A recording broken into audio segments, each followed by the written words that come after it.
Baik, Assalamualaikum warahmatullahi wabarakatuh. Bagaimana kabarnya anak-anak pada hari ini? Alhamdulillah baik ya. Nah, sebelum kita memulai pembelajaran, alangkah baiknya kita semua berdoa terlebih dahulu. Berdoa menurut kepercayaan masing-masing, dimulai. Berdoa dicukupkan. Nah, sebelum kita memulai pembelajaran, alangkah baiknya kita untuk saling mengenal terlebih dahulu. Jadi, saya akan perkenalan terlebih dahulu. Nama saya Adisti Rizky Fitriani, merupakan mahasiswa dari jurusan Pendidikan Geografi angkatan 2022 Universitas Siliwangi. Nah, sebelumnya ada yang tidak hadir. Kalau tidak ada yang hadir, boleh ditulis ya di kolom komentar. Nah, selanjutnya kita akan masuk kepada materi siklus hidrologi. Sebelumnya, kita bisa amati terlebih dahulu gambar dunia atau bumi ini ya. Nah, kebanyakan warna yang ada di bumi ini adalah warna biru. Itu berarti air yang ada di muka bumi ini lebih banyak daripada daratan. Nah, selanjutnya, apa sih siklus hidrologi ini? Siklus hidrologi merupakan proses yang memastikan ketersediaan air di permukaan bumi tetap terpenuhi. Siklus ini juga dikenal sebagai daur air, di mana air terus-menerus berputar tanpa henti dari satu bentuk ke bentuk lainnya.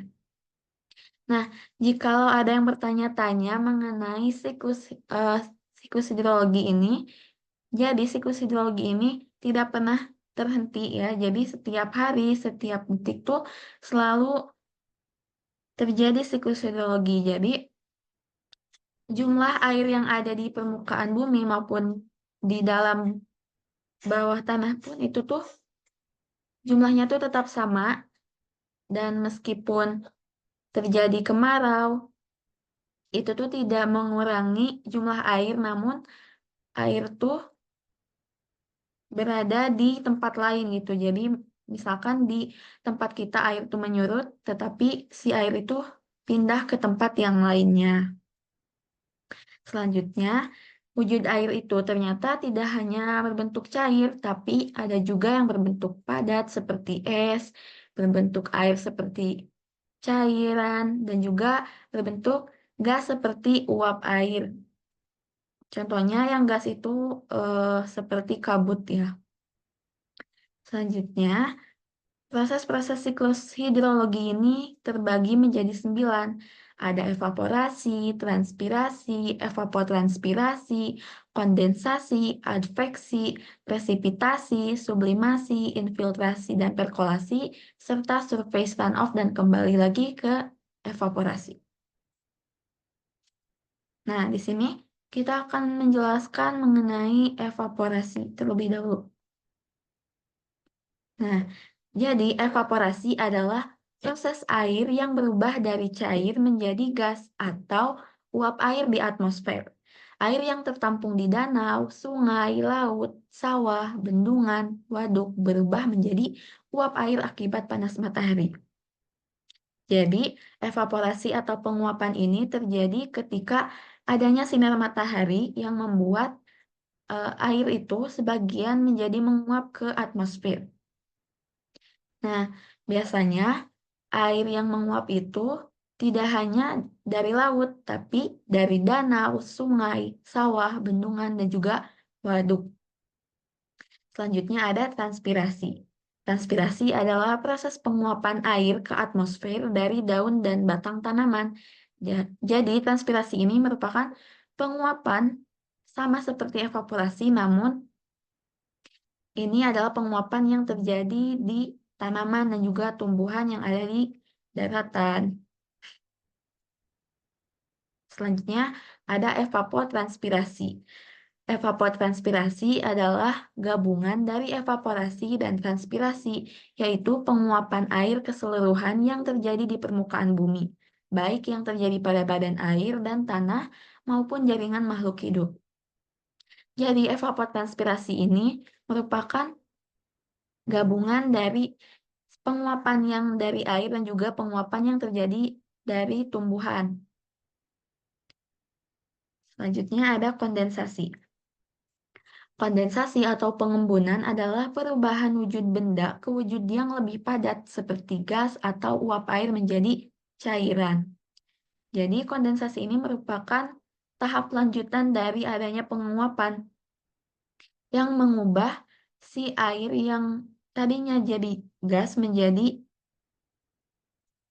air-air yang lebih padat.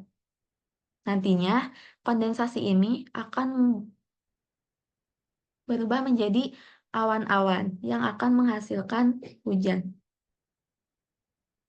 Selanjutnya ada adveksi. Adveksi adalah proses perpindahan air baik dalam bentuk uap ataupun cairan melalui medium seperti udara atau air. Adveksi dapat terjadi ketika awan berpindah dari satu titik ke titik lain karena didorong angin atau perbedaan tekanan udara. Jadi adveksi ini merupakan proses yang memindahkan awan dari satu tempat ke tempat lain. Misalkan awan itu tadinya berada di lautan, di atas lautan. Nah, dengan adanya adveksi ini, si awan-awan itu menjadi berpindah tempat ke daratan ataupun ke atas pegunungan. Selanjutnya, ada presipitasi. Presipitasi terjadi ketika butiran air, salju, dan es di awan ukurannya semakin besar dan menjadi berat, menyebabkan mereka jatuh menjadi hujan. Presipitasi pada pembentukan hujan, salju, dan hujan batu atau hail berasal dari kumpulan awan. Presipitasi ini lebih kita kenal sebagai air hujan ya, karena umumnya memang presipitasi ini turun sebagai air hujan. Namun, di beberapa lokasi seperti di pegunungan yang tinggi itu tuh si presipitasi ini turunnya sebagai salju ataupun es. Selanjutnya ada sublimasi. Sublimasi merupakan penguapan yang terjadi di kutub atau puncak gunung, di mana adanya proses perubahan es menjadi uap air tanpa mengalami fase mencair terlebih dahulu. Jadi, proses sublimasi ini merupakan proses penguapan yang hanya terjadi di kutub yang merupakan daerah yang memiliki banyak es gitu, ataupun berada di puncak-puncak gunung yang memiliki es. Jadi, penguapan ini tidak terjadi, tidak melalui fase cair terlebih dahulu, namun menguap langsung dari es ke atmosfer. Selanjutnya ada infiltrasi dan perkolasi. Infiltrasi adalah proses di mana air permukaan meresap ke dalam tanah melalui pori-pori dan celah-celah di permukaan tanah. Setelah itu, air meresap ke dalam tanah melalui infiltrasi. Perkolasi mengacu pada gerakan vertikal air melalui lapisan tanah dan batuan hingga mencapai lapisan air tanah. Jadi, infiltrasi itu kan proses menyerapnya air ke dalam tanah. Misalkan terjadi air hujan, terjadi hujan. Jadi si air hujan itu ada yang meresap ke dalam tanah melalui pori-pori dan celah-celah, dan juga setelah itu terjadi perkolasi dalam tanah yang di mana si air yang sudah menyerap tersebut eh, menjadi bergerak secara vertikal di dalam tanah gitu melalui batuan-batuan. Nah, selanjutnya ada surface runoff. Surface runoff atau limpasan permukaan adalah air hujan yang mengalir di atas permukaan tanah menuju sungai, danau, dan lautan. Limpasan permukaan merupakan bagian curah hujan yang tersisa setelah dikurangi dengan infiltrasi dan kehilangan air lainnya. Limpasan permukaan dapat juga berasal dari pencairan salju atau sumber lain. Jadi, surface runoff ini merupakan kata lain dari limpasan permukaan. Jadi, ketika hujan terjadi, airnya itu ada yang menyerap dan juga ada yang melimpas. Nah, ini tuh terjadi limpasan itu ketika tanah itu sudah tidak mampu menyerap air ke dalam tanah. Nah, selanjutnya ada macam-macam siklus hidrologi. Pertama, ada siklus kecil atau pendek. Kedua, ada siklus sedang. Dan juga ketiga, ada siklus besar atau panjang.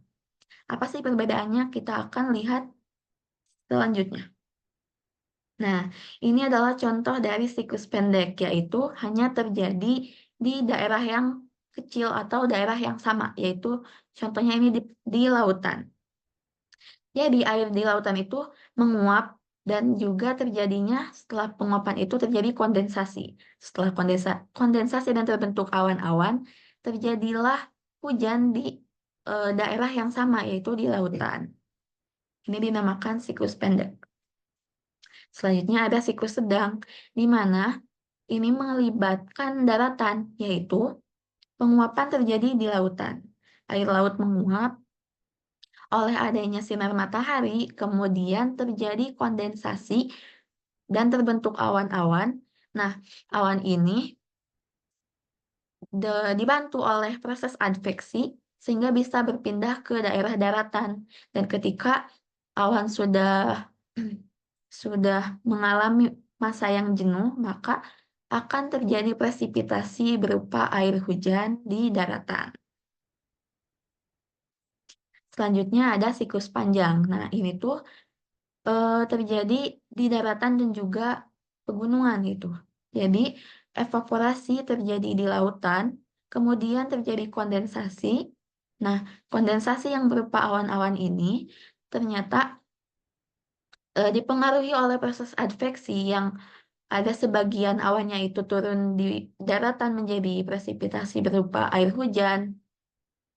Terus ada yang tetap maju atau tetap bergerak sehingga sampailah di pegunungan yang bisa berubah presipitasinya itu menjadi salju. Nah, setelah presipitasi terjadi, maka terjadi gletser atau sungai es gitu. Jadi nantinya si sungai ini akan menuju ke daerah yang lebih rendah. Nah, dari situ airnya itu ada yang menyerap atau infiltrasi, lalu ada juga yang terjadi runoff atau limpasan. Setelah itu akhirnya akan terjadi eh, air itu akan berakhir di lautan. Nah, aktivitas manusia yang mengganggu siklus hidrologi. Nah, di sini tuh ada penebangan hutan dan juga kebakaran hutan. Ini tidak terbuka ya fotonya. Nah, jadi penebangan hutan ini dapat mengganggu siklus hidrologi karena seperti yang kita tahu, penguapan itu tidak hanya terjadi di air gitu, tapi juga dari tumbuhan. Ketika terjadinya penebangan hutan dan juga kebakaran hutan, maka tumbuhan ataupun pohon-pohon itu akan semakin berkurang, bahkan akan menjadi tidak ada gitu karena gundul. Jadi ini tuh akan mengganggu siklus hidrologi karena tidak terjadinya proses transpirasi. Selanjutnya ada pembangunan. Nah, pembangunan ini dapat mengganggu siklus hidrologi karena jika pembangunan dilakukan tanpa berwawasan lingkungan, maka ini dapat mengganggu siklus hidrologi karena ketika terjadinya presipitasi, maka air hujan itu ada yang tidak terinfiltrasi ke dalam tanah karena pembangunan ini menghalangi tanah-tanah yang berupa beton gitu. Jadi infiltrasinya akan berkurang. Selanjutnya ada pencemaran udara. Ini tuh sama akan berpengaruh pada siklus hidrologi karena dengan adanya pencemaran udara, maka proses penguapan pun akan lebih sering terjadi. Nah, karena ini tuh pencemaran udara tuh sebagai salah satu dampak dari globalisasi. Jadi, ketika terjadinya hal tersebut, maka akan lebih sering terjadi proses penguapan dan juga proses presipitasi, maka siklus hidrologi tidak akan berjalan dengan seperti biasanya. Nah, di sini ada kuis Nah, kalian bisa mencari kata-kata yang ada di sana. Kata-kata tersembunyi. Di sini jumlah kata tersembunyinya ada 15. Ada 15 kata tersembunyi. Nah, jika kalian sudah menemukannya, kalian boleh mengetik atau menuliskannya di kolom komentar ya. Nah, kesimpulannya, siklus air adalah perjalanan yang terus-menerus, di mana air bergerak dari laut, danau, dan sungai ke udara sebagai uap. Lalu, kembali lagi ke bumi sebagai hujan atau salju. Proses ini sangat penting karena membantu menyediakan air untuk tanaman, hewan, dan kita sendiri. Jadi, siklus air memastikan kita selalu memiliki air yang kita butuhkan untuk hidup dan menjaga bumi tetap sehat. Nah, untuk pembelajaran kali ini dicukupkan sekian. Terima kasih atas perhatiannya. Semoga materi kali ini dapat kalian manfaatkan, dapat kalian terapkan dalam kehidupan sehari-hari. Terima kasih. Sekian dari saya. Wassalamualaikum warahmatullahi wabarakatuh.